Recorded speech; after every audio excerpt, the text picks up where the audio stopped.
Nah, pemirsa, fenomena live sambil berendam hingga mandi lumpur tengah menjadi sorotan masyarakat. Aksi ini terbilang nekat dan mayoritas dilakukan oleh orang tua hingga lansia, hanya demi memperoleh sejumlah koin dari para penontonnya. Lantas, bagaimana pandangan pengamat sosial melihat fenomena ini? Untuk membahasnya sudah bergabung bersama kami pengamat sosial Devi Rahmawati. Halo, selamat siang Mbak Devi. Setiap kali kita membuka aplikasi seperti TikTok, pasti ada saja ini akun-akun live yang tengah melakukan aksi seperti berendam di lumpur, disiram oleh air, dan juga ini bahkan belakangan dilakukan oleh para lansia. Anda melihatnya fenomena ini seperti apa? Pertama, praktik meminta-minta atau memohon pertolongan itu adalah bagian dari peradaban hidup manusia. Hanya saja sekarang salurannya bertambah di ruang digital. Dan berdasarkan penelitian-penelitian global, ketika praktek ini dilakukan secara offline di ruang nyata, upaya untuk memanipulasi dan mengeksploitasi rasa iba calon orang-orang yang akan menyumbang itu bahkan sudah mencapai titik ekstrim. Misalnya apa? Mereka bisa melukai tubuh mereka sendiri, bahkan dalam penelitian-penelitian di barat mereka bisa memotong atau memutilasi tubuh mereka agar apa?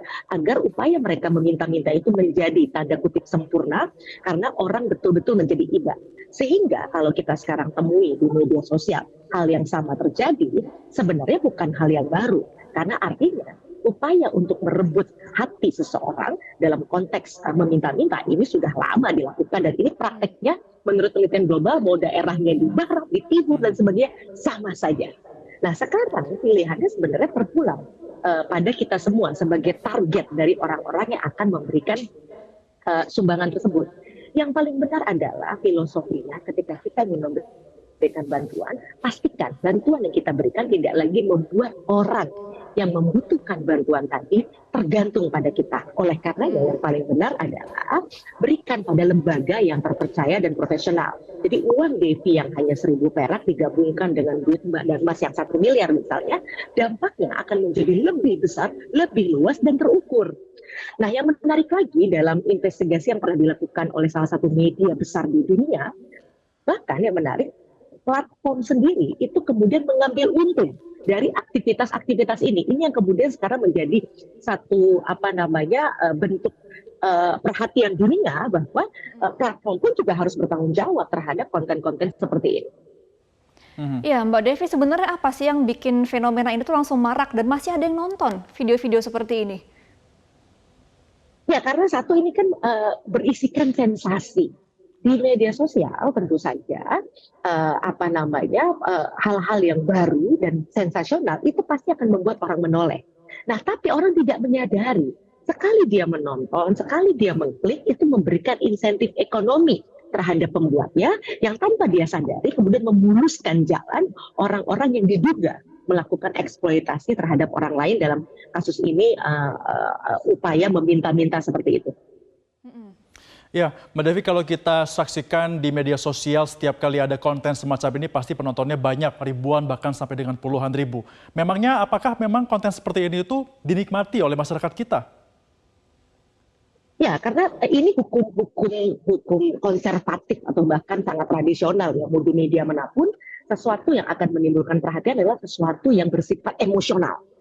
Emosional itu bukan hanya sifat yang membuat orang jadi marah, tapi sesuatu yang baru, mengejutkan, menyenangkan. Itu pasti akan menarik perhatian orang lain.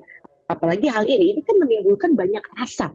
Satu, rasa sedih, tapi juga rasa iba, tapi juga kemudian rasa kesal dan sebagainya. Itu yang kemudian dieksploitasi betul gitu ya. Nah, artinya kita berterima kasih kalau kemudian negara memperhatikan hal ini, tadi Mensos, lalu kemudian Kominfo, karena ini memang hal baru. Kita semua kan mendadak digital sejak pandemi 2020 lalu. Ada banyak hal baru yang kemudian sekarang pindah ke dunia digital yang memang aturannya belum sempurna, berbeda dengan di dunia offline. Di dunia offline sudah banyak negara-negara yang juga serius menghukum orang-orang yang meminta-minta tapi terbukti kemudian mengelabui publik.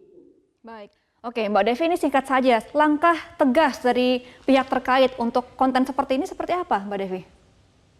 Ya, kita dukung apa yang dilakukan oleh Mensos yang bahwa katanya akan berkoordinasi dengan banyak pihak, mungkin kepolisian dan sebagainya, termasuk Kominfo yang akan dengan cermat menilai apakah ada unsur-unsur yang tidak layak. Dan dalam hal ini sebenarnya yang paling penting adalah masyarakat. Ayo kita hukum secara sosial orang-orang yang dengan niat buruk mengeksploitasi rasa iba kita dengan jalan apa? Tidak ditonton, sesederhana itu. Oke, Mbak Devi, berarti kita harus lebih bijak memilih konten dan juga mendukung pemerintah agar menertibkan ya konten-konten yang seperti ini. Terima kasih Mbak Devi Rahmawati selaku pengamat sosial untuk bergabung bersama kami dalam Newsline. Selamat kembali beraktivitas, Mbak Devi.